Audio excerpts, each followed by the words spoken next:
Chapter 19. Escape. Loosening the bolts holding the iron grate was more difficult than Nick thought it would be. On top of this, the guard had circled Hawk's nest every 5 minutes, giving Nick very little time to work. He made slits in the screen with the sergeant major's knife so that he could reach the 8 bolts along the bottom and sides.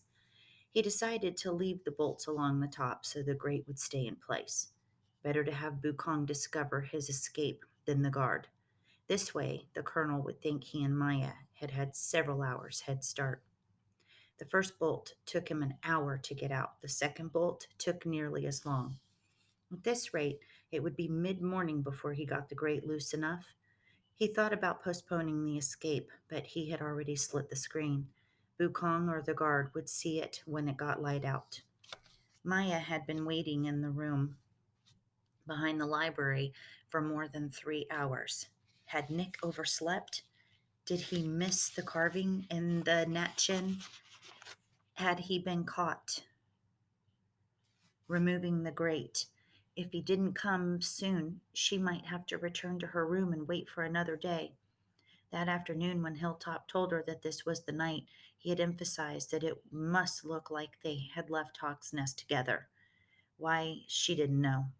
But her great grandfather had a reason for everything, even if he didn't explain what the reason was.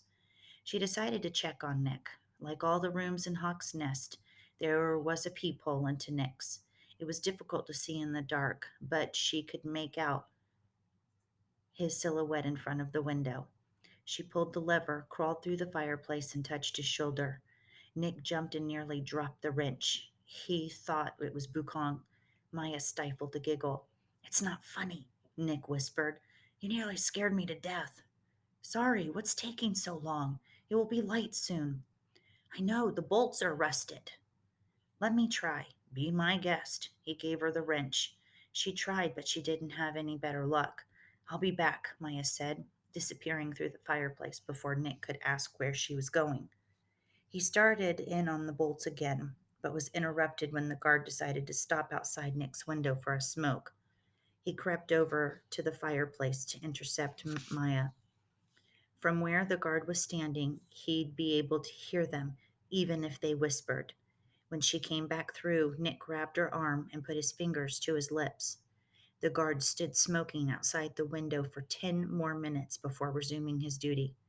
When they returned to the window, Nick saw that Maya was carrying a lead pipe with an oil can.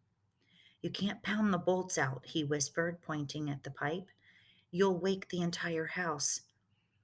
That's not the way I'm going to use it," she said. "How long before the guard returns?" Nick looked at his watch and was shocked to see that it was already 4 o'clock. Bukong would be opening the door in an hour, maybe less. "We'll wait until a guard comes by again," he said. "Then you'll have 4 to 5 minutes." After what seemed like an eternity, the guard walked by. As soon as he passed, Maya went to work. "Time me," she said. She stuck the oil can spout through the slits and dribbled oil on the bolts. 4 minutes, he said, as she finished oiling the last bolt. Instead of using the lead pipe as a hammer, she slipped it over the wrench handle, extending it by at least a foot. Lubrication and leverage. Nick shook his head. Maya was not only pretty, she was smart. 3 minutes. She slipped the extended wrench through the opening, fitted it on the bolt, and gave the handle a hard yank. The bolt turned with a loud screech, making both of them wince. 2 minutes. She repeated the procedure on each bolt. 1 minute. She pulled the wrench back inside. 30 seconds later, the guard came by. Nick was sure he must have heard the noise, but he didn't even look in their direction. Maya got all the bolts out before the guard's next pass. After he passed, Nick slit the screen the rest of the way and pushed on the grate, making sure it was loose enough for someone to slip through. "We'd better go," Maya whispered. Nick arranged his bedding to make it look like he was still there, grabbed his bag, and followed her through the fireplace. He closed the door and she lit a candle. "You go ahead," he told her. "I'm going to wait here for a while." "Why?" "I want to hear what they say," he answered, but his real reason for staying behind was to see Bukong's expression when he discovered he was gone. Maya gave him a doubtful nod, then turned and made her way down the narrow passage. Nick picked up the listening tube and looked through the peephole. He didn't have long to wait. Bukong had wanted to catch him sleeping, so he showed up early. He came into the room very quietly and stood next to Nick's bed with his cane raised, as if he were relishing the beating he was about to give. The cane came down once, twice, a third time. Hard. It wasn't until the fourth blow that Bukong stopped. He lit a candle and tore the bedding off, then glared around the room. He walked over to the fireplace and looked inside. Nick nearly bolted down the passageway. Did he know the secret? He knew everything else that was going on in the house, and Nick wouldn't put it past him to keep it to himself so he could spy on the Japanese and the servants. But after checking the fireplace, Bukong backed away and walked over to the window, discovering the slit screen and the loose grate. He shouted for the guards. A whistle blew from somewhere in the house, and a stampede of boots echoed through the halls.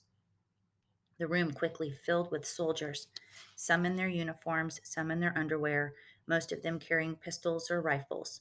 It was mass confusion, people shouting, bumping into each other until Colonel Nagayoshi came in, fully dressed in a crisp green uniform. Everyone bowed. He ignored them, walked over to the window and looked at the grate.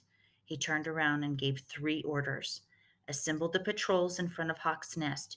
Get Sergeant Sonji. Bring me the guard on duty.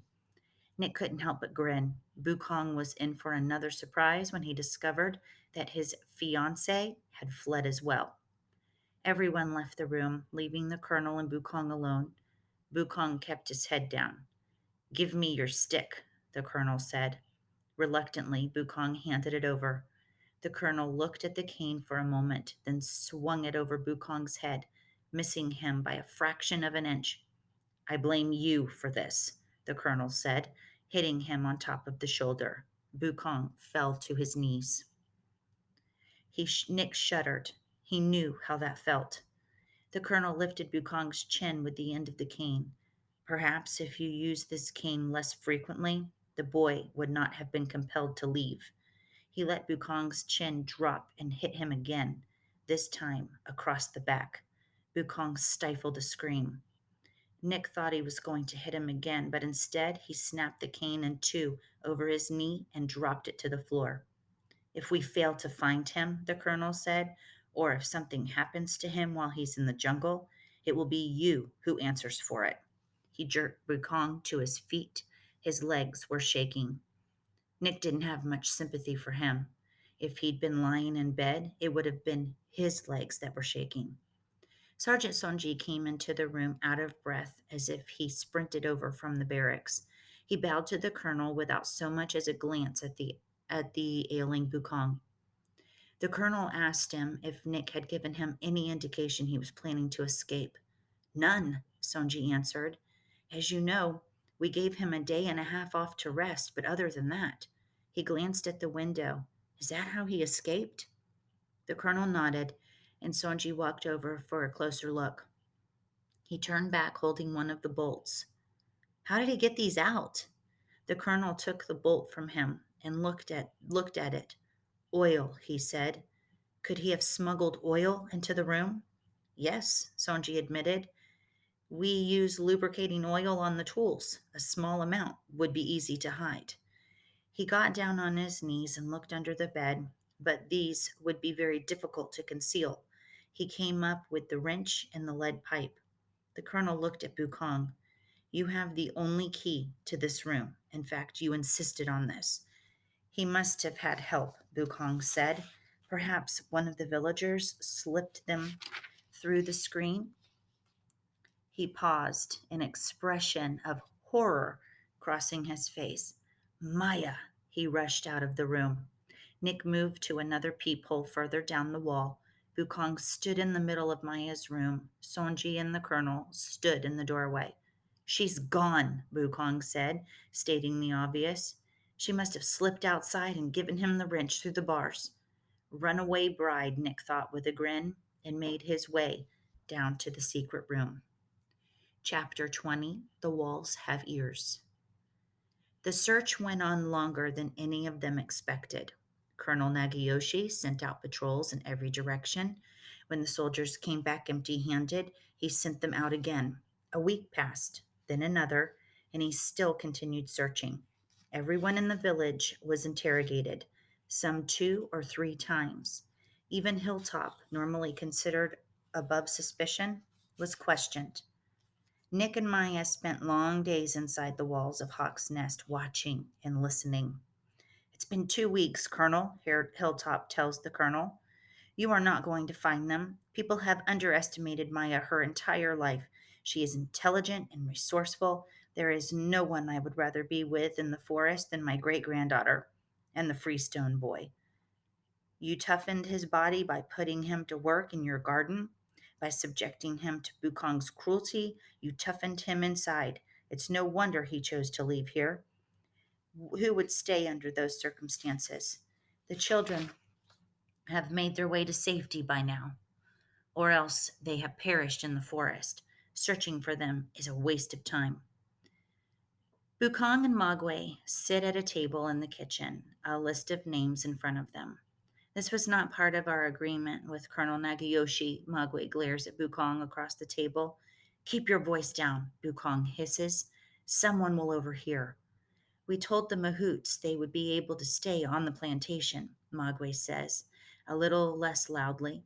How am I to pick who goes and who stays? It's not like they'll be prisoners, Bukong says. Colonel Nagayoshi has even promised them a wage, which is more than they received for building the airfield. Magway looks at his brother for a moment. I can't understand how you can still support Nagayoshi after the beating he gave you. I see the long picture, Bukong responds. When this is all over, Hawk's Nest will be ours. The teak on the plantation is like money growing out of the ground. You and I will be rich. I think that's worth a beating. Any word about the Freestone boy and Maya? Magway asks. Bukong's expression turns dark. No. And I still can't believe that they escaped without help. He snatches the list off the table, runs a finger down it, then stops. What's this? He asks. It seemed only right, Magway answers. Bukong shakes his head. You're not going to labor camp, Magway. I need you here. You're my eyes and ears in the village. I can't run the house and be the Singwang at the same time. Besides, I don't think that Indal and the other Mahoots would be very happy to see you. He takes a pencil from his shirt pocket and crosses out Magway's name. I'll give this to the colonel. Tell the Mahoots to be ready to leave in 3 days. An officer strides into the library and stands at attention before the helm. The bunkers are filled to capacity with armaments, he reports. We're using the hangar for the overflow, but it's a dangerous situation. If one of the pilots or mechanics drops a cigarette, the whole place could explode. Colonel Nagayoshi looks up from his paperwork. Well, Captain, I suggest you make certain no one smokes in or anywhere near the hangar. Our airplanes will make room soon enough by dropping bombs on our enemies. Is there anything else? Yes, sir. The captain hesitates. One of our soldiers was injured this morning. Injuries on the plantation were not unusual. The colonel waits for the captain to explain.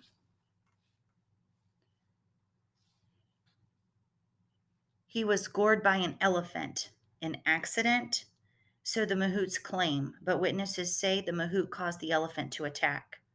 Who is the Mahoot? Magway. The colonel takes a deep breath. Where is he? I have him under guard outside. Bring him in. Magway enters and stands before the helm with his head bowed. What happened? The colonel asks. We were working on the dam in back of the airfield, and the soldier got too close. We've warned them before. It's not safe to be wandering among the elephants while they're working. It's lucky he wasn't killed. The colonel raises his voice. You are lucky he wasn't killed. Magway appears unfazed by the outburst. If it were another Mahout, I would have them punished, severely punished. I should not be treated differently than the other Mahoots, Magway says. The colonel glares at him. Get back to work. Magway bows and leaves. After he's gone, the colonel calls the captain back in. I want you to keep an extra eye on Mogwai and all the mahouts. I don't like what's going on here. Sergeant Sanjay walks into the library, looking tired, disheveled, his uniform sweat stained and spattered with mud. Well? The colonel asks. Sanjay shakes his head. No sign of them. We've searched everywhere. It's as if they've disappeared off the face of the earth. They have to be somewhere. Someone must be hiding them, or at least helping them. Keep looking. The colonel resumes reading the reports scattered on the helm. Sergeant Sanjay continues standing at attention. Finally, the colonel looks up. Is there something else, Sergeant? Yes, sir. I passed through the garden on the way in, and it's in terrible condition. A casualty of war, Sergeant. We no longer have time for such luxuries. You have 48 hours to find those children. If you don't, I'm transferring you to the railway.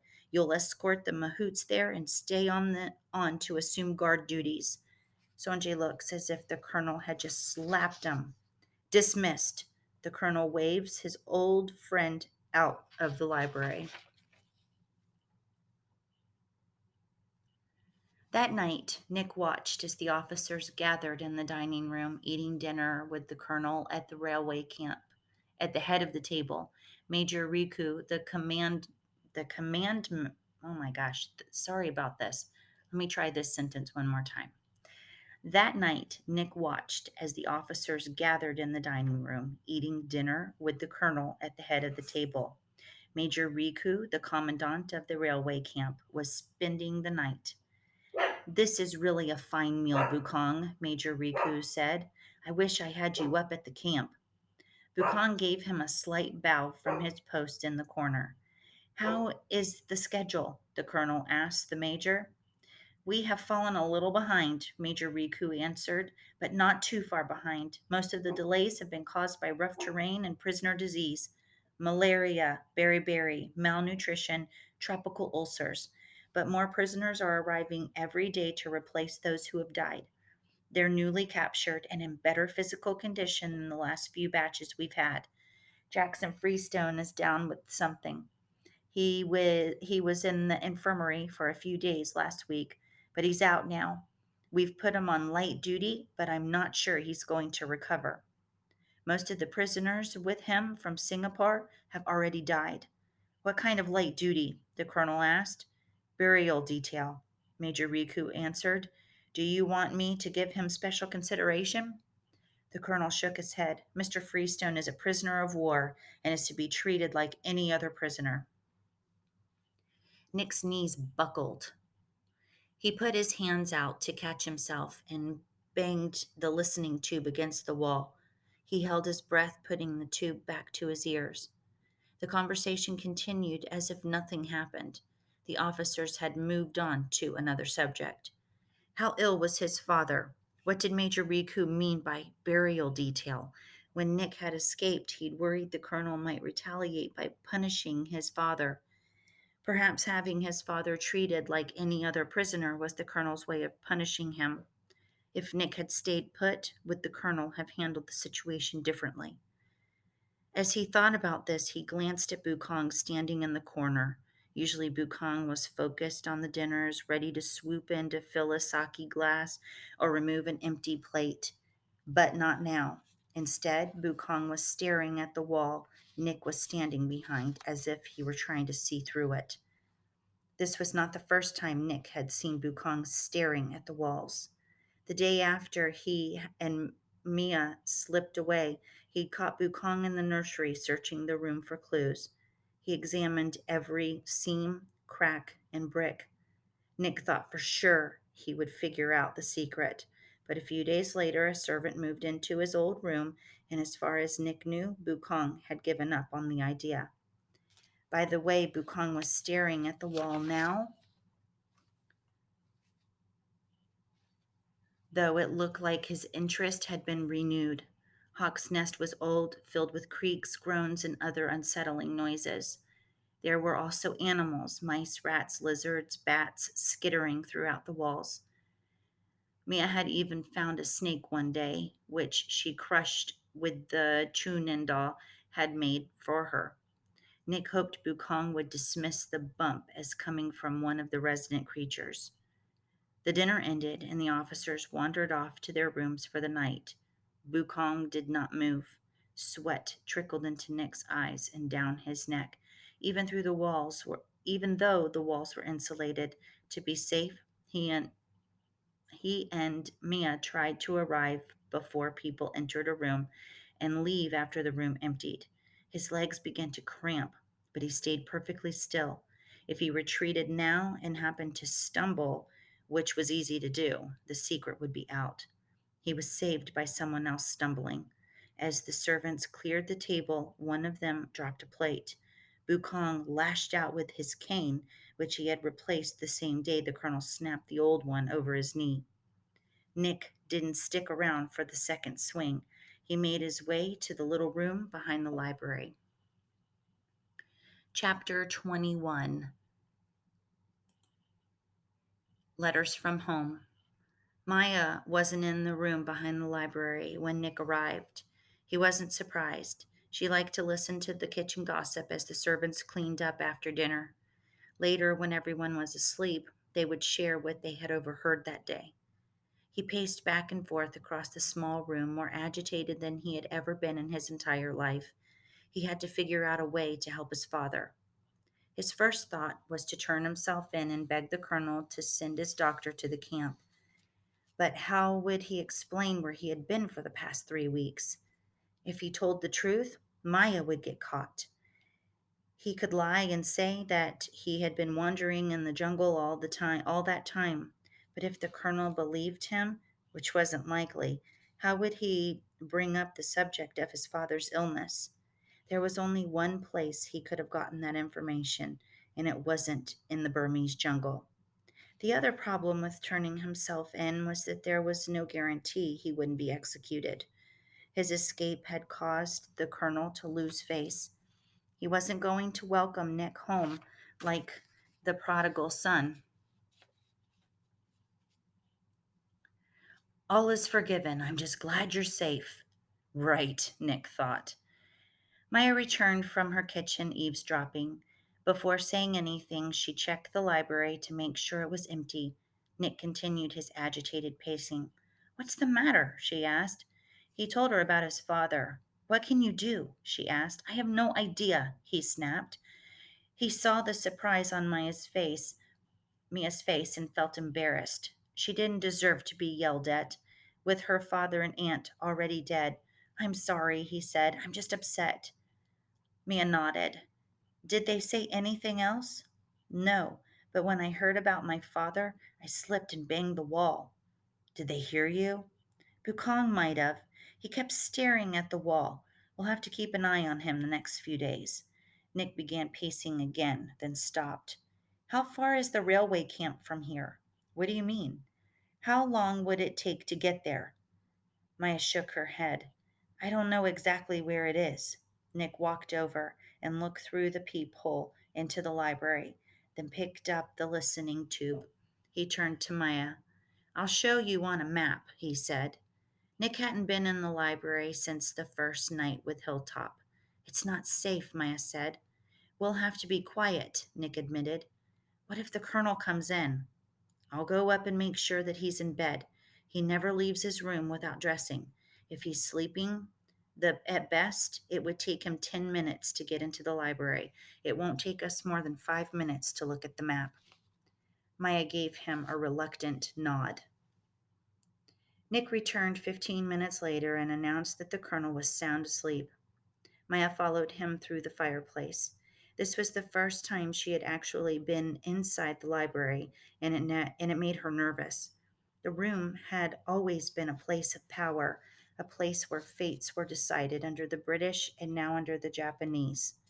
Nick climbed a step ladder and pointed to a tiny red flag on a large map above the fireplace. Indal and her father had talked about the area where the camp was, but Maya had never been there herself.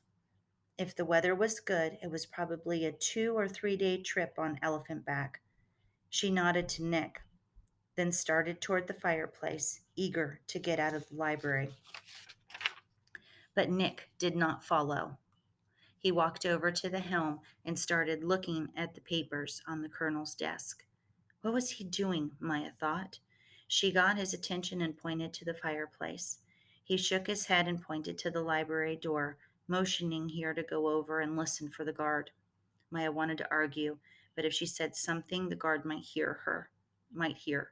If she had known he wanted to search the library, she wouldn't have agreed to go. Annoyed, she crossed over to the door and put her ear to it. Nick hadn't had any intention of searching the library when they'd entered, but he was desperate to find out more about his father and the railroad camp. Finding nothing useful on the helm, he walked over to the radio area. Again, there was nothing there about the camp. He glanced at Maya. She was watching him, clearly irritated. He held up his hand to indicate 5 more minutes, then walked over to the vault. Right 8, left 31, right 27. His birthday, which he had entirely missed this year. He pulled the handle down, and there was a loud click. He looked over at Maya. She listened for a few seconds, then gave him a shrug as if the guard hadn't heard. Nick pulled the heavy door open and took a surprised step backward. His father was staring at him. The freestone portraits were leaning against the back wall with his father's portrait on top. He wondered why the colonel had saved them. Did he get some kind of pleasure seeing Jackson Freestone every time he opened the vault? The file cabinets were stuffed with papers. It would take Nick weeks to go through them all, and tonight was probably not the night to begin. He had heard that the colonel was leaving in a few days on an inspection tour. If he and Maya were still at Hawk's Nest, that would be a perfect time to start rifling through the files. He took a final look at his father's portrait and was about to leave when something on the shelf across from the file cabinets caught his eye. The old cigar box with his toy soldiers. If something is out of place, the colonel will know. Nick remembered Hilltop's warning, but he couldn't help himself. As long as he didn't move anything, it wouldn't hurt to open the box and look inside. He lifted the lid and was surprised to find a packet of letters lying on top of his lead soldiers. He immediately recognized the beautiful cursive on the outside of the envelopes. The letters were from his mother. There were at least a dozen of them, all carefully sliced along the top with the colonel's razor sharp letter opener. He grabbed the letters and returned with Maya to the secret room.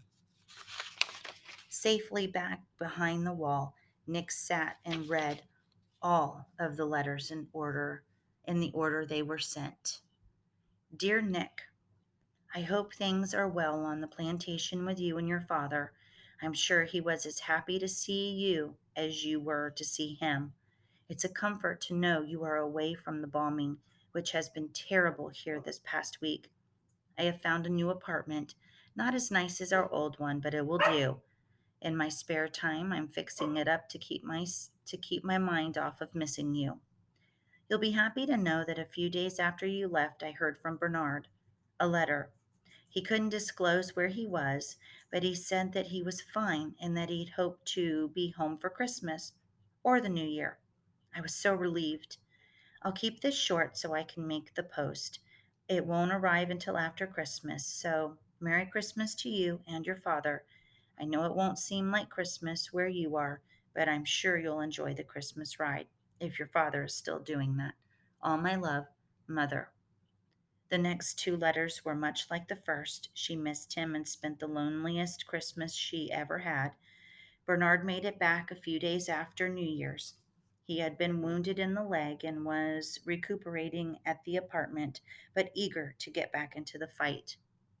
The remaining letters were written after she had discovered what had happened to him. I just received word from your father that he is a prisoner at a camp in Singapore and that you are still at Hawk's Nest under the protection of the Japanese army. I'm doing everything in my power to get you back home through the embassy here. Bernard, too, is working on getting you out with his military connections. One of us will succeed. I'm desperate to hear from you.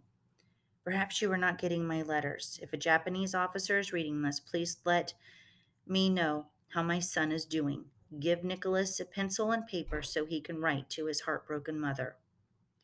I've managed to get transferred to the American embassy to the American Embassy in Calcutta. I'm close, sweetheart. Perhaps I'll be able to do something for you from here. Bernard is with me. He's working hard to get you out of there, too. Nick closed his eyes and recalled the map hanging on the colonel's wall. Calcutta, India, was on the Bay of Bengal. His mother was right.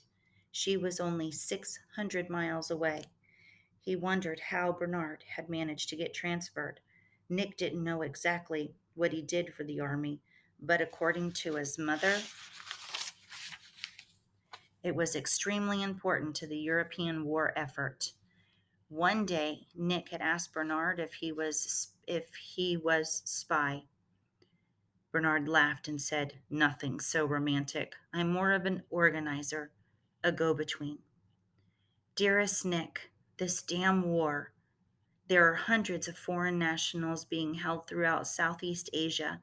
The Japanese are steadfast in their refusal to let these innocent non combatants go home to their families. Nonetheless, we continue to write letters and to talk to everyone we know who might have some influence over the situation. Please don't give up, Nick. Know that we love you and are trying everything in our power to win your release. You have inherited your father's will and spirit. I saw it in your eyes the day you were born. God knew you would face these difficult circumstances and gave you the heart to conquer them.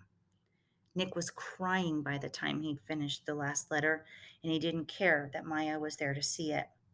They had allowed him to write his mother 4 letters in the 10 months he had been there, but they either hadn't sent them or the letters had gotten lost. Why hadn't the colonel let him read these letters? There was no military secrets in them, just a worried mother writing to her son. Was it punishment for the way his wife and son were being treated? Nick wiped the tears away and looked up at Maya. I guess I'd better get these back. I'll go up and see if the colonel is still in bed, Maya offered. It's not necessary. Nick carefully slipped the letters back in their envelopes, then sorted them into the order he had found them. I'll just make sure the library is clear and put them back in the vault. The library was empty. He ducked back through the fireplace. As he left the vault, he took one last look at the portrait, and he remembered what his father had said on Freestone Island about the sergeant major's heart beating on their chests. Nick could feel it. In the end, the only thing that really matters is family. These are the ones who will be at your bedside when you die, or you at theirs. Part 3, Hannibal's Mahouts. Hilltop waded across the Takal River. The cool water was up to his waist. The week before, it had been up to his chest. This was his third journey to Freestone Island since the monsoon ended. When he reached the island, he slipped out of his robe, wrung it out, then placed it on the hot sand to dry next to his cloth shoulder bag. The sun felt good on his skin, and he found himself getting drowsy, which had been happening to him more and more lately. It seemed as if his old body could not get enough rest these days. But there was no nap. There was no time for a nap today. An old friend awaited him. He got to his feet, put on his robe, and headed into the dark forest. The Japanese soldiers had not been on the island yet, but now the river was down. They would come. He didn't think they would find it to their liking. Most people did not. Hilltop, on the other hand, found the ancient tangle soothing and full of memories. Of all the places he had been, the plantation was where he felt most at home. This was his land. The Mahouts and villagers were his people, and Hilltop had let them down. Colonel Nagayoshi and Sonji's appearance on the plantation was not an accident. Hilltop had brought them here, unintentionally, but still the fault was his. When he was in Japan, he and Sonji had become fast friends. Sonji had invited him to see a garden he was building for a man named Tanaka Nagayoshi. Tanaka was a successful engineer from an influential and wealthy family. He invited Hilltop to stay in his guest house behind the garden. They too became friends. Hilltop, Tanaka, and Sonji would sit in the garden discussing philosophy, religion, politics, literature, and poetry late into the night. It was during one of these conversations that Hilltop told them about the plantation. Little did he know that there would be a war, or that Tanaka would become a colonel and be assigned to build a secret air base in Burma. Hilltop blamed himself for what had happened on his beloved plantation. His grandson Nang and granddaughter Kinkin had both been killed. His great grandson Indal was in a labor camp along with Jackson Freestone. The least he could do was to make certain that Maya and Nick reached safety. Shafts of sunlight began to pierce the thick canopy. A few moments later, Hilltop stepped out into the open. The old monk heard the elephants long before he saw them. They were browsing along the edge of a vast stand of timber bamboo. The snapping stalks sounded like firecrackers going off. It was easy to pick out Hannibal among the herd. He had thrived during the monsoon and was already a couple feet taller than the next biggest elephant in the herd. As Hilltop approached, a young bull flared his ears and charged. Terrifying, Hilltop said, stopping. You are magnificent, truly. The bull skidded to a stop 20 feet away and began thrashing the ground with his trunk. Hannibal watched the scene as he chewed on a bamboo stalk. Now you've done it, Hilltop said. Hannibal started walking toward the young bull as the other elephants looked on. You had better run. Hilltop waved his hands, but it was too late. Hannibal rushed in, knocking the young bull to his knees, and he was about to hit him again, but Hilltop stopped him. Enough, he shouted. Hannibal froze. Ears flared. His trunk rolled under, ready to strike. The young bull struggled to his feet and ran away, crashing through the dense bamboo. Hamit, Hilltop commanded. Hannibal looked longingly toward the broken swath the young bull had cut through the bamboo. Hamit, Hilltop repeated. We have no time for family squabbles. Reluctantly, Hannibal dropped to his knees and stretched out until his belly touched the ground. Hilltop clambered up onto his neck, then leaned over and whispered in the bull's ear, Your holiday is over, old man. We have much work to do. All right, guys, sorry about all the mistakes. Seemed to be a lot going on in my house while I was reading this. So look forward to your assignment tomorrow that goes with your reading. Bye, guys.